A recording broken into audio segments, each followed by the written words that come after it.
이제 저녁 8시 30분 퇴근 후 퀴즈 한판. 혼자 하지 마세요. 같이 해요. 매일 저녁 8시 30분 많은 참여 바랍니다. 네, 안녕하십니까. 이승석입니다. 자, 또 연휴 끝나고 하루는 좋았고 하루는 또 좀 안 좋았고, 하지만 그래도 선방했다. 오늘 시장을 이렇게 좀 요약해 볼 수 있을 것 같습니다. 종합주가 지수 오늘 내용부터 좀 확인해 보겠는데요. 일단 뭐 어쨌든 지난주 금요일 날 우리는 긴 휴일을 끝나고 나서 금요일 날 움직임이 좋았지만 뭐 아시다시피 뭐 트럼프의 또 발작, 트럼프 텐트럼, 이게 이제 시장에 큰 부담 요인이 작용돼가지고 아마 주말 동안에 많이들 걱정을 하셨을 겁니다. 미국 나스닥이 3.6% 이상 급락세를 보였고, 주변 증시들도 안 좋았죠. 뭐 이런 가운데 우리 증시 그래도 비교적 좀 선방하고 선전했다고 보여집니다. 하지만 좀 안심하긴 좀 이르는 것 같습니다. 오늘 이승석과 함께 명인의 복귀 시간에 앞으로의 또 슬기롭고 또 현명한 투자 판단을 저와 같이 고민 문제를 해결해 보시죠. 자, 이제부터 본격적으로 시작하겠습니다. 자, 먼저 오늘 증시가 거래소 같은 경우는 0.7% 하락해서 마감이 됐습니다. 장중한 때는 낙폭을 좀 키우기도 했죠. 오전장 때는 한때는 뭐 2.4% 이상 급락세를 보이기도 했습니다만, 오후장으로 가면서 뭐 외국인들의 주식 매도에도 불구하고 비교적 그래도 좀 양호하게 마무리가 됐다고 이렇게 보여집니다. 거래소는 오늘 3,584.55포인트. 제가 이제 2주 만에 방송을 출연합니다. 그러니까 지난주 한 주간은 쉬었죠.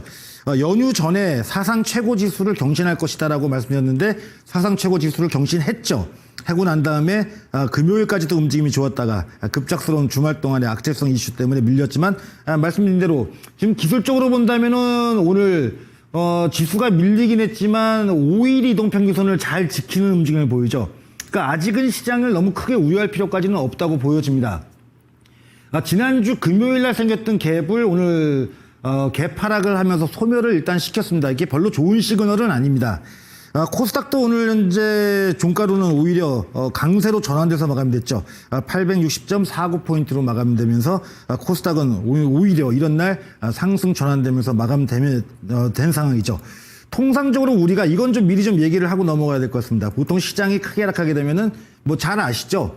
일반적으로다가는 거래소보다 코스닥이 더 많이 하락하는 게 통상적인 흐름인데, 코스닥이 오늘 분위기가 나쁘지 않았다? 글쎄요, 아직은 본격적인 큰 조정, 어떤 위기적 국면은 아닐 거라고 보여지고요.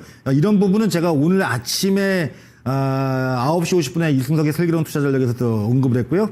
좀 전에 12시 30분에도 시장의 중심 방송에서도 언급을 드렸었습니다. 자, 오늘 시장의 흐름 대비해가지고 또 섹터별 구분을 좀 우리가 해봐야 되겠죠. 먼저 보게 되면 오늘 가장 좋았던 쪽은 포스코 퓨처 M 같은 이런 2차 전지 소재 기업군들의 움직임이 좋았죠.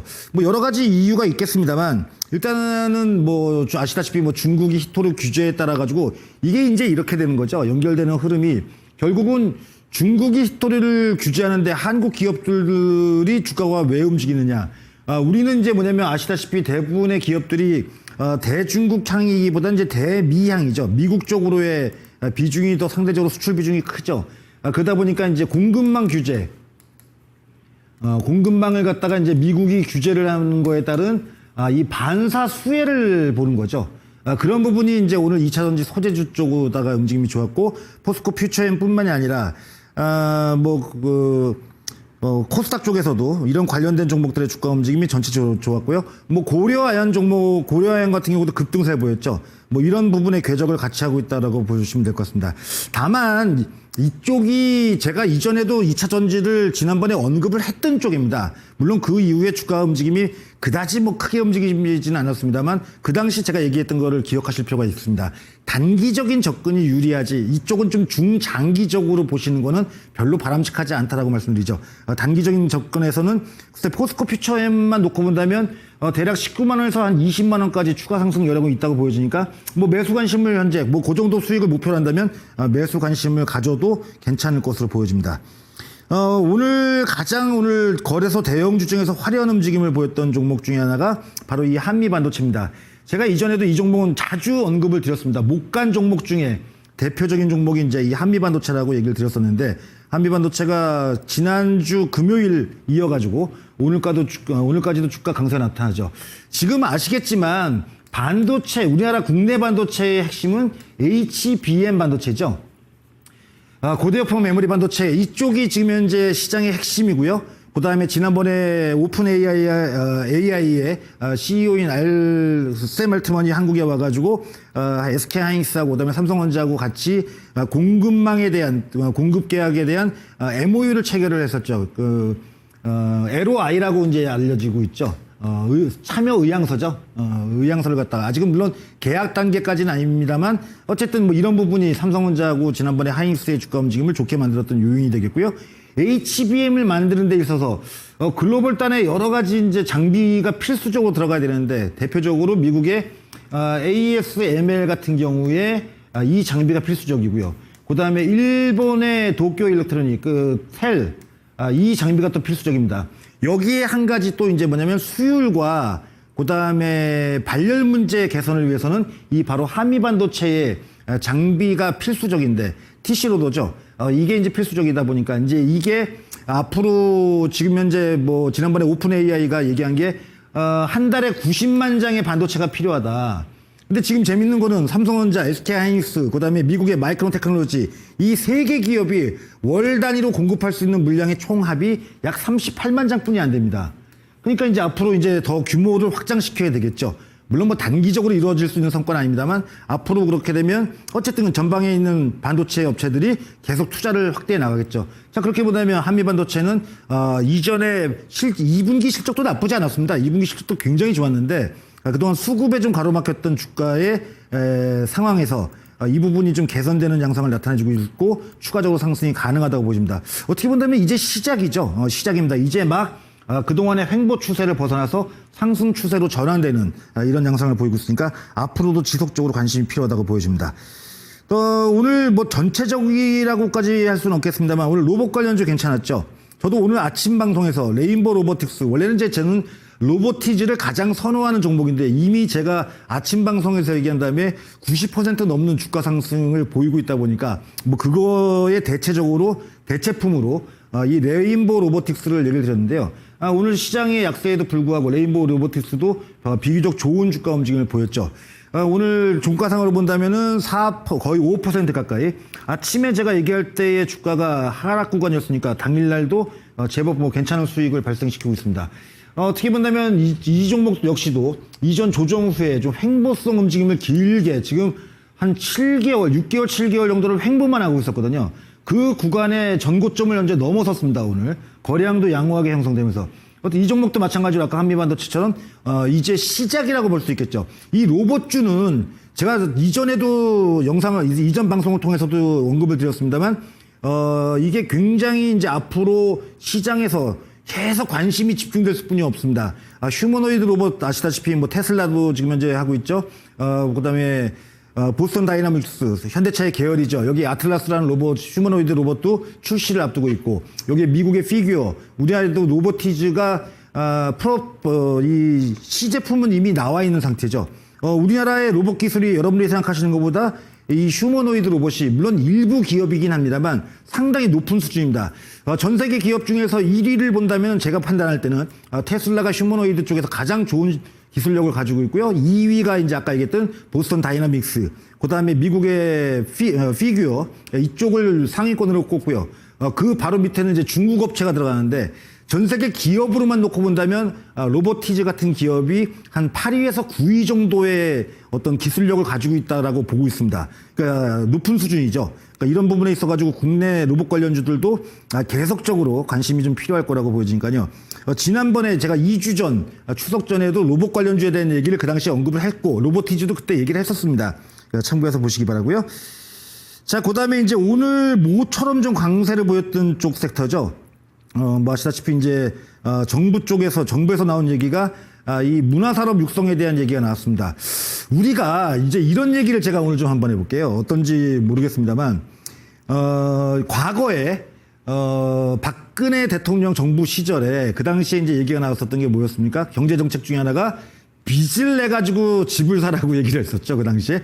그래서 얘기가 말도 많고 탈도 많았어요, 그 당시에. 그래서 가계 부채가 증가하네 뭐네 어쩌네 저쩌네 했습니다만 중요한 건 그때 집을 만약에 샀으면 지금 집값이 엄청나게 올라왔으니까 특히 뭐 강남에 집 샀으면 몇십억을 그냥 벌었겠죠.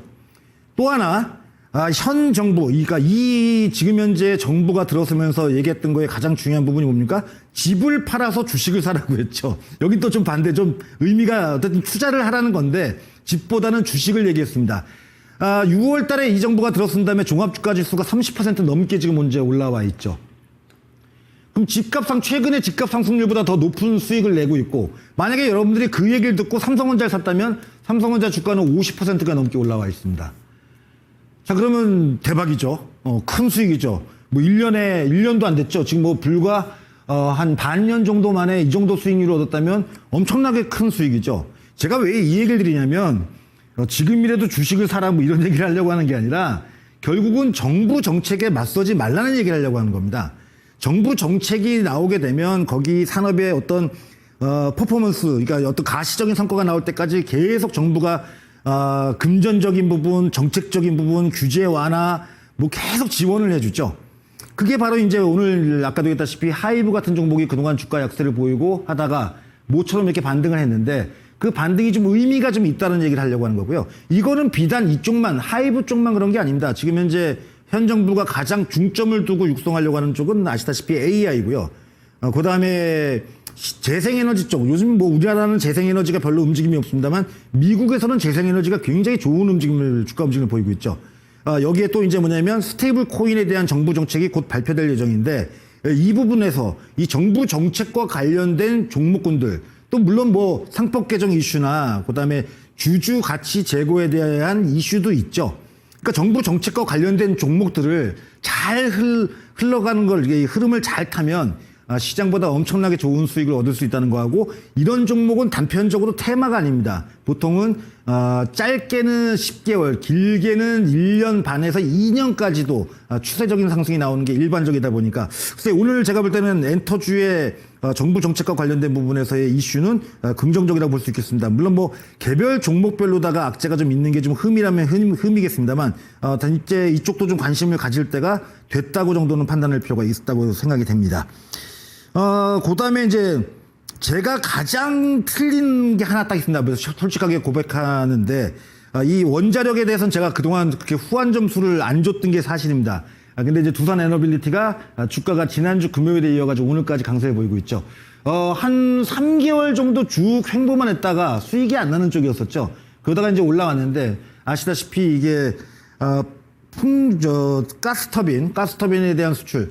이 두산 에너빌리티의 가스터빈이 세계적입니다. 이게 지금 현재 알려지기로는, 비행기, 그러니까 이 전투기, K-21 전투기 있죠? 그 전투기의 엔진까지 현재 개발하는 걸로 연결되고 있다고 하죠. 그런 부분에 있어서 어쨌든 국내 기업이 좋은 성과를 내다 보니까 주가가 움직였는데, 다만 단기적으로 놓고 본다면 실적이 3분기 실적이 크게 좋아지기는 어렵다는 그 관점에 대해서 그 말을 바꾸고 싶은 생각은 없습니다. 단기적으로다가는 좀 조절이 필요한 구간 쪽으로 이제 접근이 되고 있지 않냐, 이렇게 보여지니까요. 참고하시기 바랍니다. 자, 강세 섹터를 알아봤는데 오늘 강세 섹터보다 어떻게 본다면 약세 섹터가 더 많았었죠. 뭐 대표적으로 이제 잘 아시다시피 오늘 삼성전자 주가가 약세 보이는데, 재밌는 거는 시간의 거래 쪽에서는 지금 이제 삼성전자가 플러스로 전환이 돼 있습니다. 제가 원고를 보낼 때만 해도 마이너스 한 1점 몇 %인데 이게 종가에서 끌어올리고 시간에서 더 올리고 있죠. 이유는 간단합니다. 지금 현재 미국 쪽 선물이 우리 증시가 끝나고 난 다음에 상승폭을 좀 늘리고 있습니다. 제가 오늘 아침에도 방송할 때 뭐라고 했냐면 내일까지는 괜찮다. 15일이 굉장히 중요하다라고 얘기했는데 그건 잠시 후에 또 얘기를 드리도록 하겠습니다. 어쨌든 지금 다만 이제 한 가지는 삼성전자가 15일 날 실적 발표 예정이죠. 예비 실적이 15일 날 아마 장 개시할 때쯤에 장이 열리기 그때쯤에서 아마 실적 발표할 텐데, 문제는 과연 3분기 실적이 이 정도 주가의 움직임을 충족시킬 만큼 좋은 실적이 나올 것이냐를 놓고 본다면 그 부분에 있어서 제 의견은, 저도 삼성전자를 굉장히 좋게 얘기했던 사람입니다. 그 누구보다도 삼성전자를 지난 2분기 실적 발표하고 난 다음에 IR을 확인한 다음에 그때부터 제가 오히려 하이닉스 쪽보다도 삼성전자의 무게를 두었던 거는 뭐 그동안 제가 이토마토에서 계속 방송을 해왔으니까 아시는 분들은 잘 아실 거라고 생각합니다.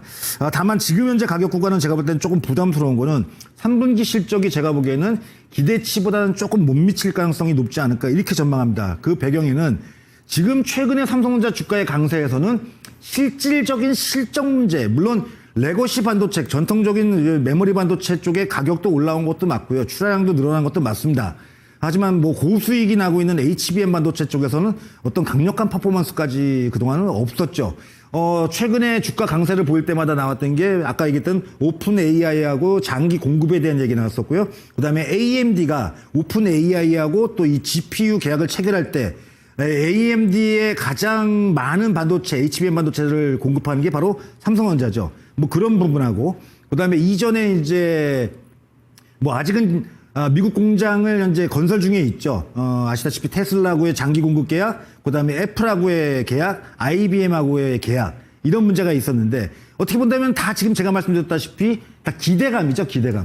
기대감이 더 크게 주가의 강세의 요인이다 보니까 글쎄요. 과연 제가 볼 때는 삼성전자가 2분 3분기 실적 자체는 기대치를 크게 상회하는 움직임까지 보여주기는 좀 어렵지 않을까 보여져가지고 제가 볼 때는 반도체 쪽에서 전방 쪽인 삼성전자나 오히려 SK하이닉스 쪽은 실적이 좋을 거라고 봅니다. 다만 우리가 재밌는 거는 과거에도 이 반도체는 실적 발표하면 실적이 좋아도 전망이 좋지 않아서 그래서 주가가 약세를 보인 경우가 많았었죠. 지난 2분기 쪽에 SK하이닉스가 그 당시에 골드만삭스가 향후에 이제 내년도죠. HBM의 경쟁력이 강화돼 가지고서 단가가 떨어지고 그래서 실적이 위축될 거다. 제가 그때 시장의 중심 프로그램에 나가가지고 바로 반박을 했었습니다. 양이 확장되는 이 양으로 확장되는 부분에 있어서 다소 가격이 하락할 거는 나도 인정하는데 양이 늘어나기 때문에 실적이 죽지 않을 거다라고 그 당시 얘기하면서 그 당시 주가가 26만 원 이하면 오히려 매수하고 중기적 목표 가격으로 42만 원을 제시했었습니다. 그러니까 그런 맥락으로 이제 이해를 하시면 되겠고요. 다만 삼성전자 같은 경우는 이번 분기 실적에서는 어쨌든 실적 발표 내외에서 다소 좀 조정이 나올 가능성 정도는 우리가 좀 염두에 둘 필요가 있다고 보여집니다. 그다음에 방산주가 좀 주가가 금요일하고 오늘하고 좀 안 좋았죠. 방산주 같은 경우에도 특별한 악재 요인은 없습니다. 다만 이제 뭐냐면 뭐 아시겠지만 지금 현재 지정학적 리스크에 대한 우려감이 다소 좀 그 이슈가 좀 제거가 된 거죠. 대표적으로 이제 하나 에어로스페이스 같은 경우가 이틀 연속 좀 큰 폭으로 하락했는데 한 가지 여기서 재밌는 거는 지금 기술적으로 20일 이동 평균선이 깨졌습니다. 오늘까지 해가지고. 하지만 중요한 거는 이때 중요한 게 거래량이 늘면 위험한데 거래량이 지금 화면에 보시다시피 별로 없죠. 요 밑에 티커를 좀 빼볼까요? 그럼 거래량이 크게 없죠. 지금 이렇다면 이제 아까도 말씀드렸다시피 기술적으로 조정이 조금 연장되는 정도고 늘 말씀드리지만 방산주는 실적도 좋고요. 그 다음에 아직도 이슈가 풍부한 쪽입니다. 그러니까 오히려 없는 분이라면 뭐 이 하나 에어로스페이스를 기준해서 본다면 주가가 90만 원대 초반까지 밀린다면은 오히려 저가 매수해서 연말까지 끌고 가는 전략도 저는 나쁘지 않다고 보여집니다. 좀 중기적인 투자자, 중기적 관점의 투자자라면 이번 조정을 좀 잘 활용해 보시기를 권해드리고 싶습니다. 그 다음에 이제 오늘 또 약세를 보였던 종목들 중에 하나가 대표적으로 이제 이 애플향 기업들이죠. 애플과 관련된 애플 기업들인데 오늘 삼성전기도 주가가 좀 약세 보였고요. LG 이노텍, LG 디스플레이 등이 주가 약세를 보였습니다. 아무래도 이제 뭐냐면은 이 대중국 관련된 무역 또 이 전쟁이 다시 또 재점화되게 되면 애플은 아시다시피 뭐 우리나라에서도 부품을 공급하지만 실질적으로 지금 현재까지는 중국에서 주로 이제 아이폰을 갖다 생산하다 보니까 이런 부분에 있어서 미국 쪽에서의 규제 가능성에 대한 부분에 우려감이 작용되고 있다는데 이건 제가 보기에는 단기적인 우려로 그칠 가능성이 높겠고요. 오히려 LG 디스플레이 요즘에 주가 움직임이 좀 양호해지고 있는 상황인데 뭐 LG 디스플레이보다는 이쪽에서는 최선호주는 저는 뭐 삼성전기를 바라보고 있고요. 아니면 차라리 LG 이노텍 이런 종목은 조정 시에 매수 관점으로 접근해도 괜찮을 거라고 봅니다. 마지막으로 이제 오늘 시장에서 지난주 금요일 날 움직임이 좋았다가 오늘 같은 경우는 다소 좀 약세를 보였던 대표적인 종목이 바로 AI 관련된 종목들이죠. 오늘 네이버 주가가 한 2% 가까이 하락했고 카카오도 3% 정도 약세를 보였습니다. 하지만 여기서 크게 실망하실 필요는 없는 게요. 지난주 금요일 날은 오히려 이쪽으로 외국인들 수급이 상당히 많이 들어왔죠. 그 배경에는 역시 이제 이게 원래 AI도 AI 그러니까 삼성전자하고 그동안 하이닉스가 주가 움직임이 좋았던 것도 결국은 뭐 잘 아시겠지만 AI와 관련된 부분이죠. 그 다음에 지난주 금요일 날 보게 되면 전력 관련주들 쪽, 그러니까 전기와 관련된 에너지 공급과 관련된 종목들의 움직임이 좋았죠. 그것도 AI 쪽입니다. 그 끼워 맞추는 게 아니죠. 얘는 왜냐면 데이터 센터라는 거는 이 전기 잡아먹는 뭐 괴물, 하마라고 표현해도 과언이 아닌데 이런 쪽에다 전기를 공급하려니까 전력 기기가 필요하죠. 실제 지금은 미국 같은 경우에는 데이터 센터 망을 확충하다 보니까 전기가 부족하다는 얘기가 계속 나오고 있습니다. 그러니까 트럼프 대통령이 그렇게 구박을 함에도 불구하고 미국 같은 경우는 태양광, 풍력주 이런 종목들이 상당히 주가 움직임이 최근에 좋습니다. 그만큼 신속하게 에너지원을 공급할 수 있는 쪽이다 보니까 그렇고요. 그런 맥락에서 본다면 어쨌든 간에 이게 인프라 쪽, 그다음에 데이터 센터 운영 쪽, 그다음에 전방의 플랫폼 쪽, 이런 종목들은 순차적으로 앞으로 주가 움직임이 좋아질 거라고 봅니다. 긴 호흡으로 보더라도 네이버 같은 경우에 오히려 조정 시에 물론 시장이 조금 내려앉은 다음에 여기서 시장이 조금 더 조정을 좀 받은다면은 관심을 가지실 필요와 더불어서 중기 혹은 장기적인 투자도 가능하다고 볼 수 있겠고요. 이건 뭐 네이버뿐만이 아니라 카카오에도 동일한 적용. 물론 카카오 같은 경우는 현재 대주주 오너의 그 사법 리스크 문제가 있긴 합니다만 그 문제도 곧 제거될 거라고 보니까요. 그런 부분에서 관심이 좀 필요하다고 보여집니다. 자, 여기까지 해서 섹터도 한 바퀴 다 돌려봤습니다. 오늘 시장에서 재밌는 거는 어쨌든 간에 그동안에 대장주 역할을 했던 반도체가 좀 다소 약해지는 가운데 그동안 좀 소외됐던 종목들이 어떻게 본다면 좀 움직임이 나왔죠. 계속적으로 강세를 보이는 쪽은 제가 보기에는 로봇 관련주가 계속적으로 강세를 보이고 있습니다. 이쪽은 관세하고도 무관하고요. 그 다음에 이슈적으로다가도 지금 현재 유튜브나 이런 동영상 보시면 알겠지만 계속 이 휴머노이드 관련된 영상들이 뭐 저만 그런지 모르겠습니다. 제가 워낙 그쪽에 관심이 많아서 그런지 모르겠습니다만 이런 쪽에 그 영상들이 많이 올라오는데 그런 영상들을 보셔도 이 기술력이 굉장히 빨리 올라오고 있고요. 그런 부분을 좀 잘 확인하시면서 우리가 이 일상생활에서도 이 좋은 투자 아이디어를 얼마든지 만들 수 있거든요. 자, 그래서 여기까지 섹터까지 살펴봤고요. 이제 마지막으로 명인의 해안, 제 시각으로 본 증시와 그다음에 향후 전략, 이게 굉장히 중요하죠. 어떻게 보면 여러분들이 생각하시기에 이 시장이 많이 올라왔죠. 원래 우리가 이 주식을 하면서 주식시장 격언 중에 많이 올라온 것만한 악재 없고 많이 빠진 것만한 호재 없다고 하는데, 그래서 많이 올라온 게 물론 꼭 악재만은 아니지만 어쨌든 그만큼 올라가면 올라갈수록 조정하고 가까워지고 있다라고 이렇게 보시면 될 것 같은데요. 일단 전체적으로 놓고 본다면은 지금 불확실성이 하나 큰 게 생긴 거죠. 아시다시피 에이펙 정상회담에서 미국 대통령하고 중국의 주석이 만나는 건 이제 만나는 걸로 이제 얘기가 됐죠. 이제 그거는 이제 뭐 큰 문제는 없을 거라고 봅니다. 둘이 만나는 게 중요한 게 아니죠. 좋은 합의점을 찾고 또 여기서 긍정적인 결론이 도출이 돼야 되겠죠. 뭐 미국도 지금 급하죠. 미국에 지금 콩을 팔아야 되는데 중국이 안 사줘가지고 미국 농부들이 트럼프 대통령의 지지층이 지금 이제 뿔이 나 있다 뭐 이런 얘기 자주 들어보셨을 겁니다. 물론 서로 좀 한 발씩 양보하면 좋은데 이게 또 한번 똥꼬집을 부리기 시작하면 또 무섭거든요. 이런 부분이 있어가지고 어쨌든 에이펙 정상회담까지의 그 기간 동안에 불확실성 요인이 하나 생기다 보니까 제가 보기엔 당분간 전고점을 강력하게 넘어가서 다시 추세가 회복되는 상승을 보이기는 어렵고요. 제가 볼 때는 박스권 장세 정도, 고점은 한 3,600 정도, 저점은 한 3,500에서 400 정도, 뭐 그 정도 라인에서의 단기적으로 좀 횡보성 장세를 보일 거라고 이렇게 전망을 하고 있습니다. 이번 주 같은 경우는 15일이 굉장히 중요합니다.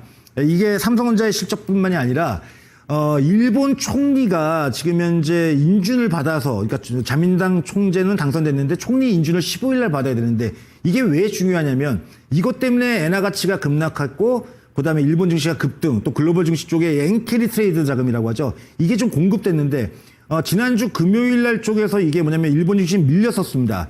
왜냐면 이제 자민당하고의 연정이 깨지면서 총리 인준이 불확실해지니까 이로 인해 가지고 일본 증시가 하락했고요. 일본은 실제 미국 증시가 열릴 때 선물 지수, 오늘은 휴일입니다. 선물 지수가 무려 7% 가까이 급락세를 보이기도 했었습니다. 이런 부분에 있어 가지고 15일 날이 굉장히 좀 중요할 거다. 그래서 정치적 문제까지 제가 예상할 수는 없을 것 같습니다만 어쨌든 간에 15일 날이 중요 변곡점이 될 가능성 정도는 염두에 두셔야 될 것 같습니다. 지금 시장은 현명한 대처 방법은 원래 주식시장이 올라가게 되면 현금이 리스크죠. 수익을 낼 수 있는 기회가 줄어드니까. 하지만 지금은 한 20 내지 30% 정도는 반등 시에 현금을 조금 만들어 두는 게 현명할 걸로 생각합니다. 추세적이고 위기적인 하락 국면을 맞을 가능성은 지금으로서는 없다라고 제가 단적으로 얘기 드리겠습니다. 다만 좀 싸게 사기 위한 현금 정도 만들자고 보시면 되겠고요. 관심 쪽은 아까 얘기했던 2차전지 단기적입니다. 그다음에 AI, 그다음에 로봇, 완성차도 연말까지 제가 지난번에 얘기했죠. 현대차를 사가지고 현대차 안 빠지죠. 주가 빠질 때도 없습니다. 연말까지 배당 수익하고 시세 차익 한 20%를 바란다면 현대차 같은 종목 매수해볼 만하고요. 긴 호흡으로 본다면 여전히 반도체 이쪽 좋고요. 그다음에 그동안 좀 잊혀졌던 스테이블 코인 정부 정책이 곧 나올 예정이다 보니까 이쪽에 대한 새로운 관심이 좀 필요할 것으로 보여집니다. 자, 이승석의 명인들의 복귀 오늘 여기서 마쳐야 되겠는데요. 지금 시장이 좀 큰 출렁임이 있더라도 이것도 지나가 보면 또 잔파동에 그칠 거라고 보여집니다. 슬기롭고 현명하게 잘 이겨내시기 바랍니다. 저는 다음 주 월요일에 뵙겠습니다. 고맙습니다.